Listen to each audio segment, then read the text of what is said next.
Bienvenue dans cette nouvelle vidéo. Aujourd'hui, je vais vous montrer le déballage et l'assemblage de ma nouvelle scie à ruban. Il s'agit d'une scie Leyment modèle SRU 355. Donc si vous voulez avoir des informations sur la caractéristique de cette scie, je vous invite à aller cliquer sur le lien que vous trouverez dans la description de la vidéo.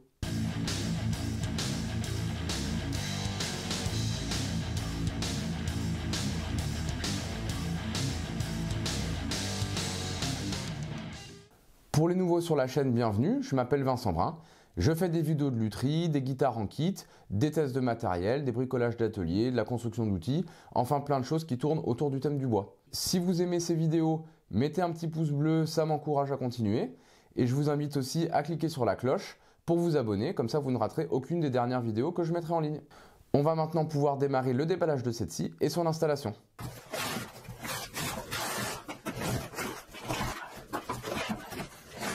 Et bien voilà la bête, le carton fait 75 kg, donc déjà la première chose que j'ai à vous dire, c'est que pour la mettre dans l'atelier, ça a bien été galère.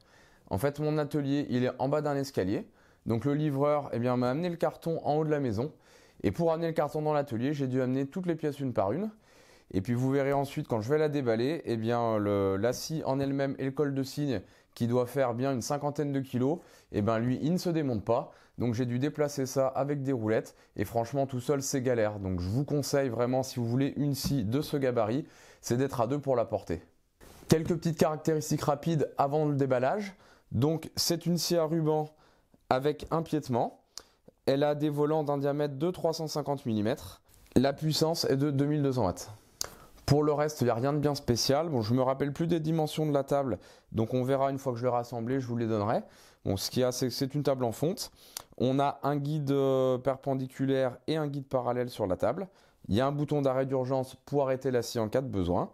On va regarder maintenant ce qu'on trouve à l'intérieur du carton.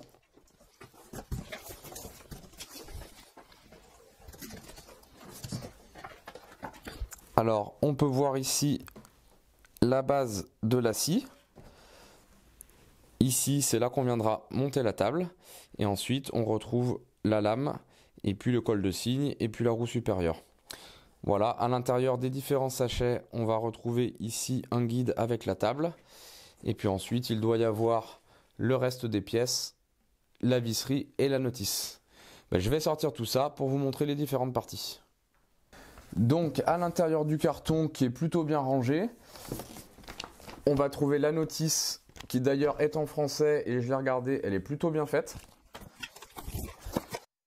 Alors ici on a le guide perpendiculaire.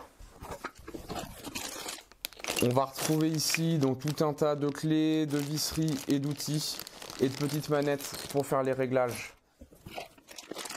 Voilà, ici de même, on retrouve les pieds en caoutchouc du piétement et de la visserie. Cette partie-là, je pense qu'elle sert pour le guide de délignage.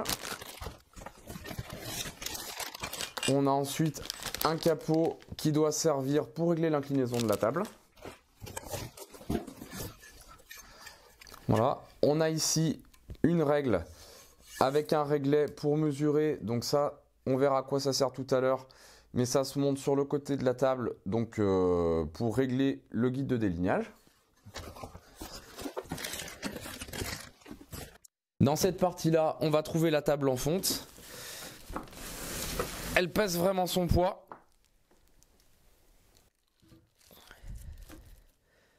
Et pour les dimensions, elle fait 55 cm de large par 40 cm de long. Ici, on va retrouver les 4 pieds et les éléments pour le piétement. Un capot de protection pour le volant supérieur. Le guide de délignage, ou le guide parallèle aussi, on peut l'appeler comme ça. Et là, je pense que c'est tout. Après, il reste la scie à l'intérieur.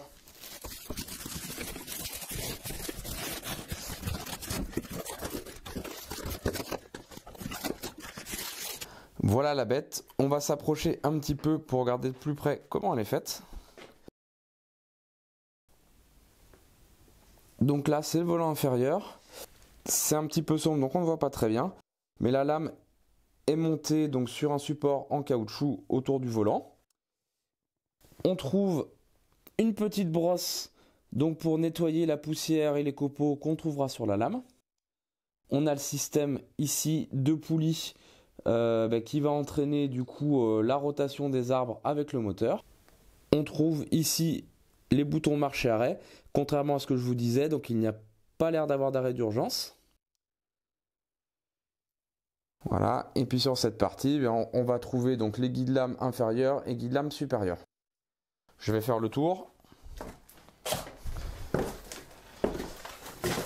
On va retrouver le moteur.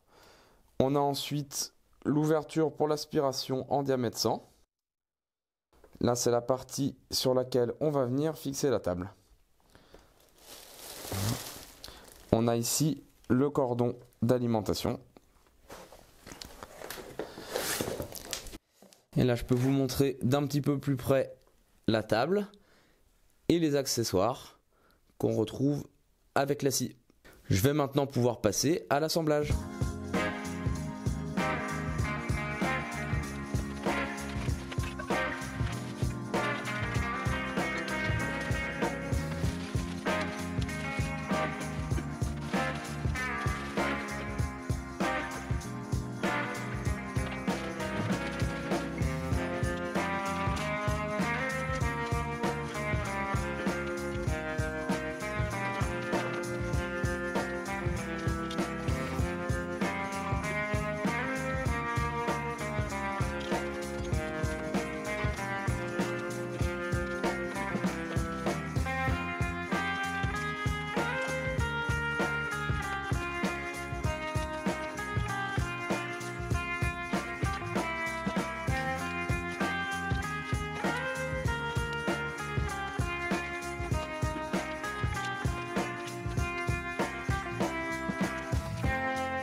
Et bien voilà, le montage de cette scie à ruban est maintenant terminé, donc il n'y avait rien de très compliqué.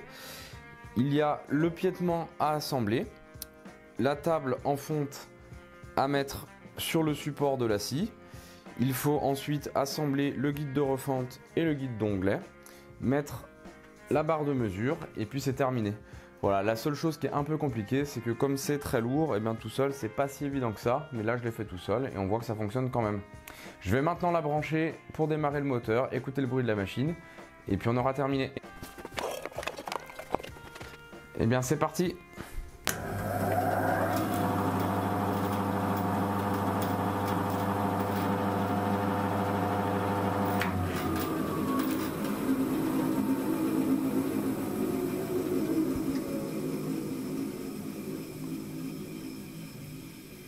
Et bien voilà, je suis vraiment super content parce que le moteur fait vraiment pas beaucoup de bruit par rapport à ma scie à ruban d'avant et c'est exactement ce que je cherchais en achetant cette machine. Je ne vous montrerai pas comment régler la machine dans cette vidéo, tout est très bien expliqué dans la notice. On verra si j'en fais une plus tard quand j'aurai pris en main la machine pour vous montrer tous les réglages. Et bien voilà, cette vidéo est maintenant terminée, je vous remercie de l'avoir regardée jusqu'au bout. Encore une fois, n'hésitez pas à vous abonner si vous voulez être au courant des dernières vidéos que je mettrai en ligne. Et mettez un petit pouce bleu si vous avez aimé la vidéo. Voilà, je vous dis à bientôt dans une prochaine vidéo.